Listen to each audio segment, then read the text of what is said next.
নমস্কাৰ, এই মুহূৰ্তত আহি পৰিছে ৰাতিপুৱাৰ কেইবাটাও গুৰুত্বপূৰ্ণ খবৰ। আজি হৈছে 10 ডিচেম্বৰ। লাখ লাখ মহিলা আৰু পুৰুষৰ একাউণ্টত আজি 10 বজাৰ লগে লগে আপোনাৰ একাউণ্টত সোমাই যাব টকা। চেক কৰক আপোনাৰ বেংক একাউণ্ট। যদি কিবা আপডেট কৰিব লগা থাকে অতি শীঘ্ৰে আপডেট কৰি লৈ লওক, কিন্তু 10 বজাৰ পিছতে চৰকাৰে সোমাই দিব আপোনাৰ একাউণ্টত টকা। অসমৰ মুখ্যমন্ত্ৰী ডক্টৰ হিমন্ত বিশ্ব শৰ্মাই প্ৰত্যেকগৰাকী আত্মসহায়ক মহিলাৰ একাউণ্টত সোমাই দিব 10,000 টকা। লগতে অৰুণোদয়ৰ প্ৰত্যেকজন হিতাধিকাৰীৰ একাউণ্টত চৰকাৰে সোমাই দিব 1250 টকাকৈ। যিসকল ব্যক্তিৰ অৰুণোদয় আৰু অৰুণোদয় 2.0 আঁচনিত নামটো অন্তৰ্ভুক্ত হৈ আছে 15 পৰা 28 ডিচেম্বৰৰ ভিতৰত কৰক এই কাম, অন্যথা আপুনি অৰুণোদয় আঁচনিৰ টকাৰ পৰা বঞ্চিত হ'ব। লগতে কেইবাটাও ৰাজনৈতিক খবৰৰ লগতে অৰাজনৈতিক খবৰ যুগুত কৰা হৈছে আজিৰ দিনটোত। গোটেই অসম তথা ভাৰতৰ বিভিন্ন প্ৰান্তৰ পৰা যুগুত হৈছে কেইবাটাও ডাঙৰ খবৰ। এনেবোৰ খবৰ নিতৌ পাই থাকিবলৈ চেনেলটি ছাবস্ক্ৰাইব কৰি ভিডিঅ'টো এটা লাইক কৰিবলৈ নাপাহৰিব। আজিৰ আমাৰ প্ৰথম খুব গুৰুত্বপূৰ্ণ খবৰ হৈছে অসমবাসীৰ বাবে এটা ডাঙৰ খবৰ। পৰীক্ষা কৰক আপোনাৰ বেংক একাউণ্ট। আজি লাখ লাখ একাউণ্টত সোমাব চৰকাৰী ধন। আজি লাখ লাখ লোকৰ একাউণ্টত চৰকাৰে সোমাই দিব চৰকাৰী ধনৰাশি। কোনে কোনে লাভ কৰিব এই চৰকাৰী ধনৰাশি, ইয়াক লৈ অসমৰ মুখ্যমন্ত্ৰী ডক্টৰ হিমন্ত বিশ্ব শৰ্মাই কেবিনেট বৈঠকত কেইবাটাও গুৰুত্বপূৰ্ণ সিদ্ধান্ত গ্ৰহণ কৰিছে। অৰুণোদয় আঁচনিৰ লাখ লাখ হিতাধিকাৰীৰ একাউণ্টত জমা হ'ব 1250 টকাকৈ। যদি আপোনাৰ অৰুণোদয় আৰু অৰুণোদয় 2.0 আঁচনিত নামটো অন্তৰ্ভুক্ত হৈ আছে তেনে ক্ষেত্ৰত চেক কৰক আপোনাৰ বেংক একাউণ্ট। বৃদ্ধ পেঞ্চন আঁচনিৰ ধন জমা হ'ব আপোনাৰ বেংক একাউণ্টত।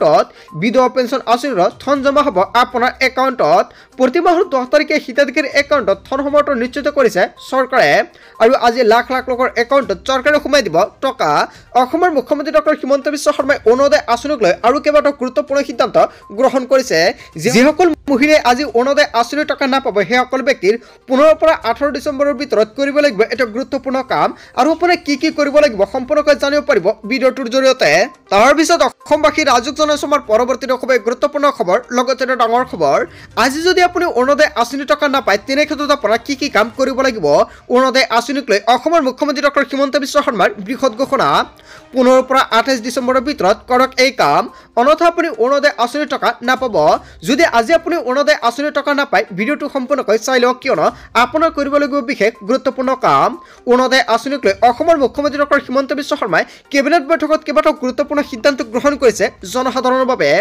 এই কাম নকৰিলে বঞ্চিত হ'ব অৰুণোদয় আঁচনিৰ লাভৰ পৰা। অৰুণোদয় নোপোৱা সকলৰ বাবে চৰকাৰে আনিলে সোণালী সুযোগ। যদি আজি হৈছে 10 তাৰিখ, আজিৰ দিনত চৰকাৰে আপোনাৰ একাউণ্টত টকাটো সোমাই দিব। যদি আপুনি টকাটো নাপায় আপুনি কি কৰিব? পূৰ্বৰে পৰা অৰুণোদয় ধন পোৱা সকলক নিয়ম বান্ধি দিলে চৰকাৰে। আৰু যদি আপুনি অৰুণোদয় আঁচনিৰ টকা আজি লাভ কৰিছে তেনে ক্ষেত্ৰতো আপোনাৰ কৰিব লাগিব বিশেষ গুৰুত্বপূৰ্ণ কাম। 15 পৰা 28 ডিচেম্বৰলৈকে অনুষ্ঠিত হ'ব গাঁও সভা। গাঁও সভাত নতুনকৈ নিৰ্বাচন কৰা হ'ব অৰুণোদয় আঁচনিৰ হিতাধিকাৰী। গাঁও সভাত গৈ অৰুণোদয় লাভৰ বাবে দিব লাগিব নাম দিয়াৰ পিছতেই হিতাধিকাৰীক বাছনি কৰিব চৰকাৰে। অৰুণোদয় পাই থকা মহিলাই পুনৰ অন্তৰ্ভুক্ত কৰিব লাগিব নাম। হয় বন্ধু বান্ধৱীসকল, অসমৰ মুখ্যমন্ত্ৰী ডক্টৰ হিমন্ত বিশ্ব শৰ্মাই কেবিনেট বৈঠকত কেইবাটাও গুৰুত্বপূৰ্ণ সিদ্ধান্ত গ্ৰহণ কৰিছে। যদি আপোনাৰ অৰুণোদয় আৰু অৰুণোদয় 2.0 আঁচনিত নামটো অন্তৰ্ভুক্ত হৈ আছে আৰু আপুনি এই মাহত টকাটো লাভ কৰিছে বা আজি আপুনি টকাটো অৰুণোদয় আঁচনিৰ টকা লাভ কৰিছে, তথাপিও আপুনি 15 পৰা 18 ডিচেম্বৰৰ ভিতৰত যিখন গাঁও সভা পতা হ'ব তাত গৈ আপোনাৰ নামটো দিব লাগিব। অন্যথা যদি আপুনি অৰুণোদয় আঁচনিৰ টকা পাই আছে আপোনাৰ নামটো কৰ্তন হৈ যাব। গাঁও সভাত নাম অন্তৰ্ভুক্ত নকৰিলে বঞ্চিত হ'ব অৰুণোদয় লাভৰ পৰা। অৰুণোদয় আঁচনিক লৈ অসমৰ মুখ্যমন্ত্ৰী ডক্টৰ হিমন্ত বিশ্ব শৰ্মাই কেইবাটাও গুৰুত্বপূৰ্ণ সিদ্ধান্ত গ্ৰহণ কৰিছে। বন্ধু বান্ধৱীসকল, আপোনালোকে নিশ্চয় সম্পৰ্কে গম পালে। যদি অৰুণোদয় আঁচনিৰ লিষ্টত আপোনাৰ নামটো অন্তৰ্ভুক্ত হৈ আছে তেন্তে আপোনাৰ বাবে এটা ভাল খবৰ। লগতে আজিৰ ভিডিঅ'টো বেছি বেছিকৈ শ্বেয়াৰ কৰি দিব যাতে সকলোৱে গম পায় অৰুণোদয় আঁচনিৰ নতুন আপডেটৰ বিষয়ে। তাৰপিছত অসমবাসী ৰাজুক জনাইছো আমাৰ পৰৱৰ্তী খুব গুৰুত্বপূৰ্ণ খবৰ, লগতে এটা ডাঙৰ খবৰ। ৰাজ্যৰ প্ৰত্যেকজন মহিলাৰ একাউণ্টত চৰকাৰে সোমাই দিব 32,500 টকা। যদি আপোনাৰ চৰকাৰী ঘৰৰ তালিকাত নামটো অন্তৰ্ভুক্ত হৈ আছে আপোনাৰ বাবে এটা ভাল খবৰ। লাখ লাখ মহিলা আৰু পুৰুষৰ বাবে এটা ভাল খবৰ আহি পৰিছে। ৰাজ্যত নাথাকিব কেঁচা ঘৰ। ডিচেম্বৰত 60,000 পৰিয়ালে লাভ কৰিব পকী ঘৰ। যোগ্যজনক ঘৰ প্ৰদান নকৰিলে লোৱা হ'ব ব্যৱস্থা। চৰকাৰী ঘৰৰ তালিকাত যদি নামটো অন্তৰ্ভুক্ত হৈ আছে এতিয়া আপুনি বেংকত গৈ চেক কৰক, কিয়নো আপোনাৰ একাউণ্টত চৰকাৰে সোমাই দিব 32,500 টকা চৰকাৰী ঘৰৰ প্ৰথম কিস্তি। ডিচেম্বৰ মাহতে 60,000 পৰিয়ালে লাভ কৰিব PMAY আঁচনিৰ চৰকাৰী পকী ঘৰ। কেৱল এয়াই নহয়, যোগ্যজনক ঘৰ প্ৰদান কৰি শেষ কৰিব নোৱাৰিলে পঞ্চায়ত সচিবৰ বিৰুদ্ধে গ্ৰহণ কৰিব ব্যৱস্থা। বদলীকৰণ কৰা হ'ব পঞ্চায়ত সচিবসকলক। ৰেচন কাৰ্ড আছে যদি চৰকাৰী পকী ঘৰৰ বাবে কৰিব পাৰিব আবেদন। কোনো মানুহে যাতে কেঁচা ঘৰত থাকিব নালাগে সেয়া সুনিশ্চিত কৰিব চৰকাৰে। বিভাগীয় মন্ত্ৰী ৰঞ্জিত কুমাৰ দাসে কেইবাটাও গুৰুত্বপূৰ্ণ সিদ্ধান্ত গ্ৰহণ কৰিছে। যিসকল ব্যক্তিৰ চৰকাৰী গড়ৰ তালিকাত নামটো অন্তৰ্ভুক্ত হোৱা নাই সেইসকল ব্যক্তিয়ে নতুনকৈ কৰিব পাৰিব চৰকাৰী গড়ৰ বাবে আবেদন। যদি আপোনাৰ ৰেচন কাৰ্ড আৰু আধাৰ কাৰ্ডখন আছে তেন্তে আপোনাৰ বাবে এটা ভাল খবৰ। আপুনি কেনেকৈ আবেদন কৰিব ৰেচন কাৰ্ডৰ জৰিয়তে আপোনাৰ নামত নতুনকৈ এখন চৰকাৰী গড়, তাৰ বাবে শীঘ্ৰে ভিডিঅ' আহি আছে, সেইখন ভিডিঅ'ৰ মাধ্যমত সম্পূৰ্ণকৈ জানিব পাৰিব আপুনি কেনেকৈ আবেদন কৰিব। তাৰ বাবে সকলোৱে আগতীয়াকৈ চেনেলটি ছাবস্ক্ৰাইব কৰি ৰাখিব। তাৰ পিছত অসমবাসী ৰাজক জনাইছে আমাৰ পৰৱৰ্তী খুবেই গুৰুত্বপূৰ্ণ খবৰ। লগতে এটা ডাঙৰ খবৰ, বসুন্ধৰাৰ পৰা চাকৰিলৈ ৰাজ্যবাসীৰ বাবে মুখ্যমন্ত্ৰী ডক্টৰ হিমন্ত বিশ্ব শৰ্মাই তেখেতকৈ বৃহৎ মন্তব্য কৰিছে। হয় বন্ধু বান্ধৱীসকল, কেবিনেট বৈঠকত কেইবাটাও ডাঙৰ সিদ্ধান্ত গ্ৰহণ কৰিছে অসমৰ মুখ্যমন্ত্ৰী ডক্টৰ হিমন্ত বিশ্ব শৰ্মাই। বসুন্ধৰাৰ পৰা আৰম্ভ কৰি চতুৰ্থ বৰ্গৰ চাকৰিলৈ মুখ্যমন্ত্ৰী ডক্টৰ হিমন্ত বিশ্ব শৰ্মাৰ তেখেতকৈ ডাঙৰ ঘোষণা। মাটিৰ পট্টা লাভৰ বাবে 10% প্ৰিমিয়াম দিলেই হ'ব। ভূমিৰ গৰাকীৰ বাবে চৰকাৰে লৈছে বিশেষ পদক্ষেপ। বহু লোকে প্ৰিমিয়ামৰ বাবে ল'ব পৰা নাছিল মাটিৰ পট্টা, কিন্তু এই প্ৰিমিয়ামৰ 10% দিলে এতিয়াৰ পৰা লাভ কৰিব মাটিৰ পট্টা। প্ৰিমিয়ামৰ বাকী অংশ মাটি বিক্ৰী কৰিহে আদায় দিব লাগিব। খিলঞ্জীয়ৰ ভূমি সংৰক্ষণৰ বাবে চৰকাৰে লৈছে বিশেষ পদক্ষেপ। চতুৰ্থ বৰ্গৰ চাকৰিক লৈও ডাঙৰ মন্তব্য কৰিছে অসমৰ মুখ্যমন্ত্ৰীগৰাকীয়ে। বিদ্যালয় মহাবিদ্যালয় হাস্পতালত চতুৰ্থ বৰ্গৰ চাকৰি স্থায়ী যুৱক যুৱতীয়ে পাব আৰু ইয়াৰ বাবে নীতি তৈৰি কৰিব চৰকাৰে। স্থায়ী প্ৰাৰ্থীক অগ্ৰাধিকাৰ দিয়াৰ বাবে এই পদক্ষেপ গ্ৰহণ কৰিব। 2026 পিছতে এই ব্যৱস্থাক লৈ কৰা হ'ব চিন্তা চৰ্চা। গুৱাহাটী উত্তৰ গুৱাহাটীৰ দলঙক লৈ আহি গ'ল এখন ডাঙৰ খবৰ। তীব্ৰগতিত চলিছে দলং নিৰ্মাণৰ কামসমূহ আৰু প্ৰায় শেষ পৰ্যায়ত দলং নিৰ্মাণৰ কাম।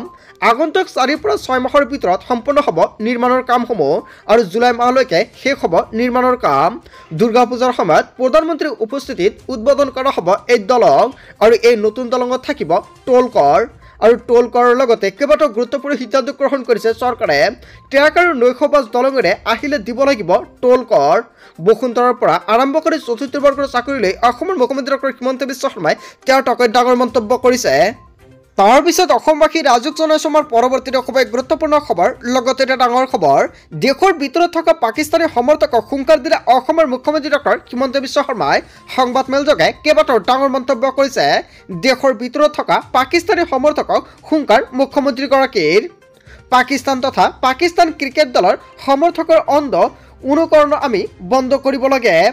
পাকিস্তান বাংলাদেশ আদিৰ দৰে দেশে ভাৰতৰ পৰা বহু শিকিব লগা আছে বুলি মন্তব্য কৰিছে অসমৰ মুখ্যমন্ত্ৰী ডক্টৰ হিমন্ত বিশ্ব শৰ্মাই। ধৰ্মীয় গোড়ামীৰ ভিত্তিত নিৰ্মাণ হোৱা দেশে সংখ্যালঘুক সুৰক্ষা দিব নোৱাৰে। ধৰ্ম নিৰপেক্ষতাৰ উৎকৃষ্ট নিদৰ্শন দাঙি ধৰে আমাৰ দেশ ভাৰতে। বাংলাদেশত হিন্দুৰ ওপৰত হোৱা অত্যাচাৰক লৈ অসমৰ মুখ্যমন্ত্ৰী ডক্টৰ হিমন্ত বিশ্ব শৰ্মাৰ প্ৰতিক্ৰিয়া। বাংলাদেশত হিন্দুৰ ওপৰত হোৱা অত্যাচাৰে আমাক বেদনাসিক্ত কৰি তুলিছে আৰু এনেকুৱাকৈ অসমৰ মুখ্যমন্ত্ৰী ডক্টৰ হিমন্ত বিশ্ব শৰ্মাই কেইবাটাও ডাঙৰ মন্তব্য কৰিছে। তাৰ পিছত অসমবাসী ৰাজক জনাইছে আমাৰ পৰৱৰ্তী খুবেই গুৰুত্বপূৰ্ণ খবৰ। লগতে ডাঙৰ খবৰ, বিজেপি কৰা মুছলমানৰ প্ৰকৃত মুছলমান নহয়। হয় বন্ধু বান্ধৱীসকল, কেইবাটাও গুৰুত্বপূৰ্ণ মন্তব্য কৰিছে। বিজেপি কৰা মুছলমান প্ৰকৃত আচলতে মুছলমান হ'ব নোৱাৰে নেকি? প্ৰকৃত মুছলমানে কেতিয়াও বিজেপি কৰিব নোৱাৰে। বিজেপি কৰা মুছলমান প্ৰকৃত মুছলমান হ'বই নোৱাৰে। প্ৰকৃত মুছলমানে কেতিয়াও বিজেপি কৰিব নোৱাৰে। প্ৰকৃত মুছলমানক বিজেপি ত্যাগ কৰাৰ আহ্বান জনাইছে। মুছলমানে কি খাব কি নাখাব সেয়া সিদ্ধান্ত চৰকাৰে ল'ব নোৱাৰে। বিজেপিৰ বিৰুদ্ধে সৰব হৈ পৰিছে আমচুৰ কেন্দ্ৰীয় উপদেষ্টা আইনুদ্দিন আহমেদে। বিজেপি কৰা মুছলমান প্ৰকৃত মুছলমান হ'বই নোৱাৰে। হয় বন্ধু বান্ধৱীসকল, আচলতে আমচুৰ তৰফৰ পৰা যিখন মন্তব্য কৰা হৈছে বা কেন্দ্ৰীয় উপদেষ্টা আইনুদ্দিন আহমেদে যিখন মন্তব্য কৰিছে, জনতাই কি ক'ব? যদি জনতাৰ কিবা মন্তব্য কৰিব লগা থাকে আপোনাৰ মন্তব্যটো নিশ্চয় কমেণ্ট বক্সত জনাই দিব।